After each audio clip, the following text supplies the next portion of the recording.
Slovensko gospodarstvo v svoji strukturi in delovanju je odvisno od izvoznih trgov. Je malo gospodarstvo, hkrati pa je tudi takšno, kjer prevladujejo mala in srednje velika podjetja in prav ta je treba zagotovo usmeriti v to, da čim bolj učinkovito in uspešno deluje na mednarodnih trgih. Zato smo želeli s tem usposabljanjem nekako opogumiti vse tiste, ki morda še niso razmišljali o tem, kako in kam na mednarodne trge, pa imajo znanja, imajo znamke, rešitve, tehnologije, ki so lahko prodorne tudi celo v globalnih tržnih nišah.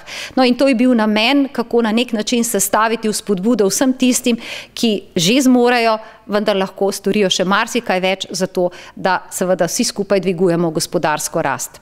Hkrati smo v sodelovanje povabili tudi velika podjetja, tista, ki neposredno veliko in obsežno deluje že na mednarodnih trgih, spet zato, da delimo primere dobrih praks in da spet opogumimo to povezovanje malih in velikih zato, da lahko okrepimo slovensko gospodarstvo.